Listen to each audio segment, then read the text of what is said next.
नमस्कार। मैं एडवोकेट नृपेंद्र सिंह स्वागत करता हूं आपका अपने YouTube चैनल लॉ डोर में।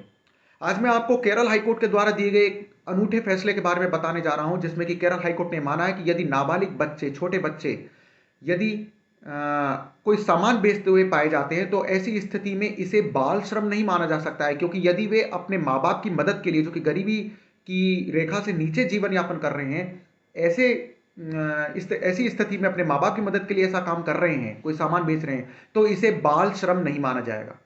हम सभी ये जानते हैं कि छोटे बच्चों के द्वारा ऐसी वाणिज्यिक गतिविधियों यानी कि कॉमर्शियल एक्टिविटीज में काम करवाया जाना सख्त कानून के विरुद्ध है, जिसमें कि होटल्स पे या फिर किसी कॉमर्शियल बिल्डिंग में यदि हम बच्चों से काम करवाते हैं तो ऐसी स्थिति में एक कानून के विरुद्ध माना जाता है, गंभीर अपराध भी माना जाता है। परंतु केरल हाईकोर्ट ने अपने इस फैसले में यह माना है कि यदि बच्चे अपने माँ बाप की मदद के लिए गरीबी से मजबूर होकर ऐसा काम कर रहे हैं या कोई सामान बेच रहे हैं तो ऐसी स्थिति में इसे बाल श्रम नहीं माना जाएगा, और इस फैसले में बच्चों की कस्टडी उनके माँ बाप को लौटाने के केरल हाईकोर्ट ने निर्देश दिए। तो आइए विस्तार से जानते हैं इस फैसले के बारे में। केरल हाईकोर्ट ने दिल्ली के 2 बच्चों को रिहा करने का आदेश दिया है। इन बच्चों को यह आरोप लगाते हुए शेल्टर होम भेजा गया था कि उन्हें अपने माता पिता की कस्टडी में सड़कों पर सामान बेचने यानी कि बाल श्रम के लिए मजबूर किया जा रहा था।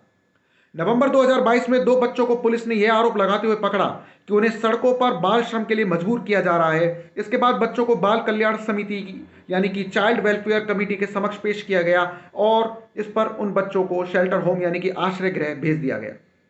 बच्चों के माता पिता ने अपने बच्चों की कस्टडी वापस लेने के लिए रिट याचिका केरल हाईकोर्ट में दायर की, जिसमें कि बच्चों को उनकी कस्टडी में देने का निर्देश देने की मांग की गई थी। आदेश पारित करते हुए ऑनरेबल जस्टिस वी.जी. अरुण ने यह कहा कि मुझे यह समझ में नहीं आ रहा है कि पेन या अन्य छोटे सामान बेचने में बच्चों की अपने माता पिता की मदद करने की गतिविधि बाल श्रम की श्रेणी में कैसे आएगी।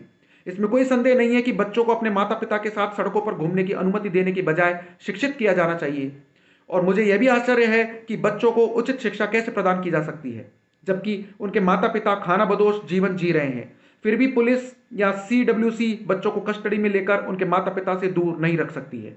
गरीब होना कोई अपराध भी नहीं है।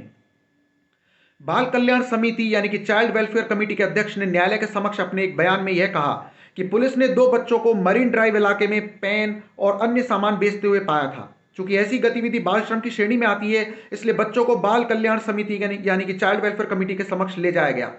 किशोर न्याय बच्चों की देखभाल और संरक्षण अधिनियम 2015 की धारा 2 उपधारा 14 की उपधारा 1 और 2 के अनुसार बच्चों को देखभाल और सुरक्षा की आवश्यकता वाले बच्चों की श्रेणी में आने का पता चलने पर समिति ने आदेश दिया और बच्चों को शेल्टर होम की देखरेख और संरक्षण में रखने के आदेश दिए। यह भी कहा गया कि उनके लाभ और समग्र विकास के लिए बच्चों को अपनी संस्कृति में रहना चाहिए, और समिति ने 23/12/2022 को अधिनियम की धारा 95 के तहत बच्चों को पुनर्वास के लिए सीडब्ल्यूसी नई दिल्ली भेजने का आदेश पारित कर दिया।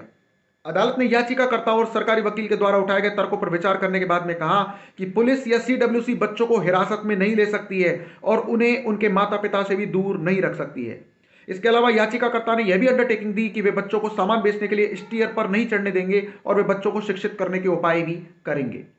यहां तक कि किशोर न्याय अधिनियम यानी कि जुवेनाइल जस्टिस एक्ट के प्रशासन में पालन किए जाने वाले सामान्य सिद्धांतों के अनुसार सर्वोत्तम हित सिद्धांत के लिए आवश्यक है कि बच्चों के संबंध में सभी निर्णय इस प्राथमिक विचार पर आधारित हों कि वे बच्चों के सर्वोत्तम हित में हैं और बच्चे के विकास में मदद करते हैं। कोर्ट ने यह भी कहा कि पारिवारिक जिम्मेदारी के सिद्धांत के अनुसार बच्चे की देखभाल, पोषण और सुरक्षा की प्राथमिक जिम्मेदारी उसके जैविक माता पिता की होती है।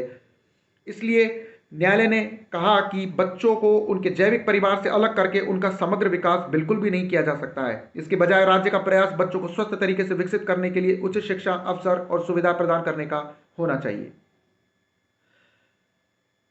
तो यह थी महत्वपूर्ण जानकारी केरल हाईकोर्ट के द्वारा दिए गए एक फैसले के बारे में, जिसमें कि केरल हाईकोर्ट ने माना है कि यदि कोई छोटे बच्चे या नाबालिग बच्चे अपने माँ बाप की मदद के लिए, जो कि बेहद गरीब हैं, उनकी मदद के लिए सामान्य रूप से सार्वजनिक स्थानों पर पेन या कोई अन्य छोटी वस्तुएं या कोई भी सामान बेच रहे हैं, तो ऐसी स्थिति में इसे बाल श्रम की श्रेणी में नहीं माना जाएगा।